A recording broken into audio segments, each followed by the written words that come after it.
This is a KGW News Special Edition. Good evening. What a night it's been at the Olympics, and what a night in Hood River, the hometown of Olympic snowboarder Sean Fitzsimons. Let's get out there right away. Our Devin Haskins is live there at a family watch party. I'm sure there's a lot of excitement there, Devin. Oh, there sure is, Pat. Everybody here packing Tilly Jane's here in Hood River as family and friends gather to watch their hometown Olympian. The bar behind me right now just kind of slowly starting to empty out a little bit as the Olympics for tonight just kind of started to wrap up here on NBC. But here, this was Sean Fitzsimons' first Olympic Games. He's 21 years old, born and raised here in Hood River. The event tonight, snowboard slope style. It's the same event Red Gerard took gold in 2018. Sean practically grew up on Mount Hood. His mom says what's really pushed him to be one of America's best at snowboarding is the competitive spirit he and his older brother Tucker have always had. That drive took him all the way to the Beijing and his first ever qualifying run. Sean was the 17th snowboarder in the qualifying event, and it was so good that he jumped up to first place after his first run. Just listen as his friends and family watch his very first Olympic event. He's in first!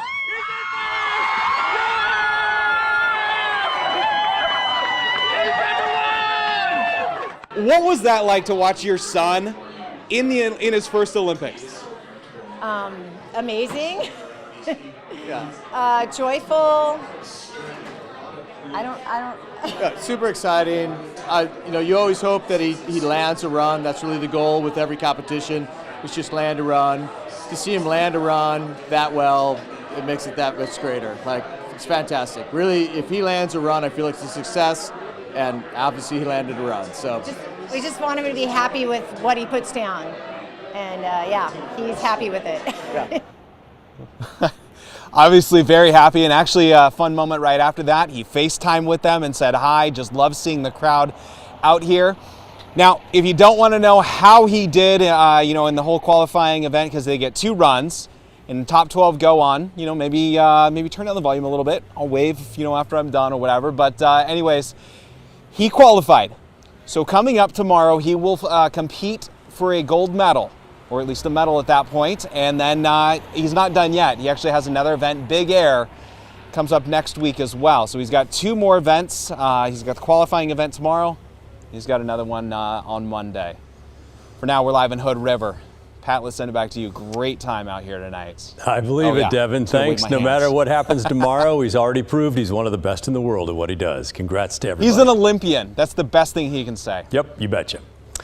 All right, changing tacks a little bit. A memorial service for fallen Vancouver police officer Donald Sahota will be held Tuesday at Ailenet, and it's open to the public. Officer Sahota was shot and killed by a Clark County deputy in front of his home while fighting with a man who was running from police. He was stabbed several times in the fight while trying to stop the suspect from getting into his home. A deputy arrived and shot the officer by mistake. The memorial will start Tuesday morning with a procession through Vancouver along I-205 and I-5. The service at Ailenet starts at 1.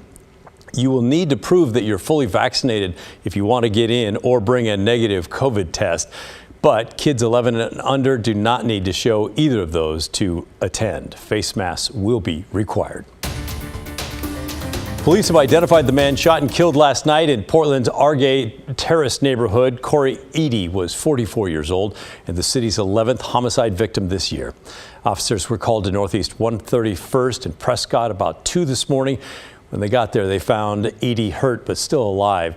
Paramedics got there and tried and continued life-saving measures trying to save his life before taking him to the hospital, but he did eventually die.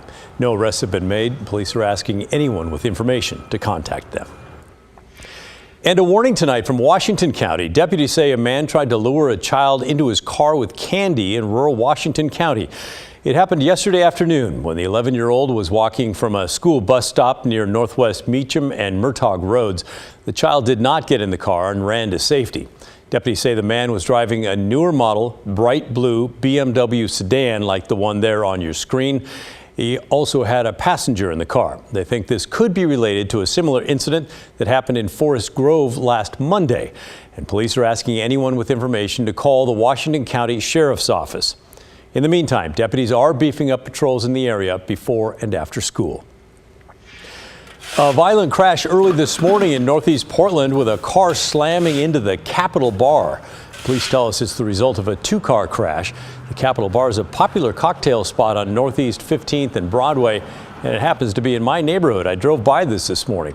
There appears to be more to this than just a simple crash, but we've not nailed down all the details tonight. No injuries were reported. Portland Fire and Rescue said the building, fortunately, is not structurally damaged. The stats for traffic deaths in Portland last year cry out for a solution. 63 people died in the city, the most since the early 90s. 27 people were walking, 70% of those were homeless. Fortunately, no bike riders were killed. But those are terrible numbers for a city with a goal of 0 traffic deaths. The city thinks one part of a solution is fines for speeders. And yes, there are safety cameras that catch many speeding drivers, but there's a pinch point there. A cop has to review every single one. And you might have heard we're a bit short on police these days. Now the city wants lawmakers to help. Chris McGinnis explains. And if one of those pedestrians hadn't been looking and started crossing the road, they would have been killed. Ian Moore captured this illegal high-speed pass through a bike lane and a red light about a year ago in St. John's. I've seen people just approach red lights and they either don't stop or they will stop and then just continue on because they feel they have a more important need to get where they need to go. He's in favor of the city expanding attempts to catch speeders and red light runners. Portland's Bureau of Transportation is making a pitch to the state to speed up the rate for processing tickets from fixed photo radars, like these installed on Marine Drive, or these red light cameras on Grand Avenue. We don't have the time to wait for a sworn officer to read the ticket. City Commissioner Joanne Hardesty wants the state to make a change in who does the paper shuffling when validating citations from fixed photo radar or red light cameras.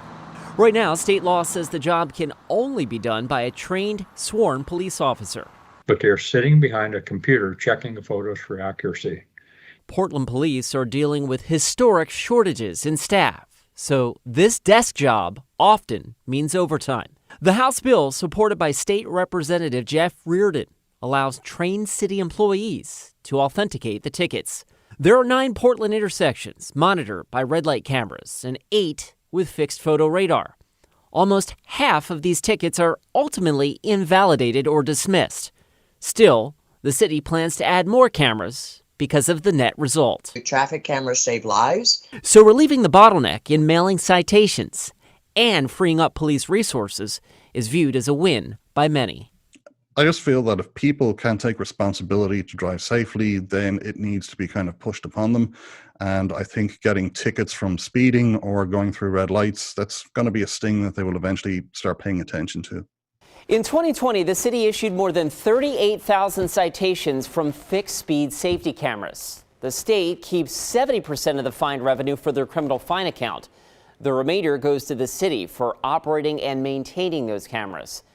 PBOT says they're a deterrent, not a moneymaker. The average citation is $170. Chris McGinnis, KGW News. The city of Portland is on the verge of a pretty big strike involving 1,100 workers. They include maintenance workers, mechanics, and clerical staffers.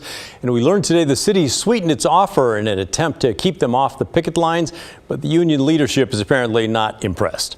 The workers are part of 6 smaller unions, all represented by the District Council of Trade Unions.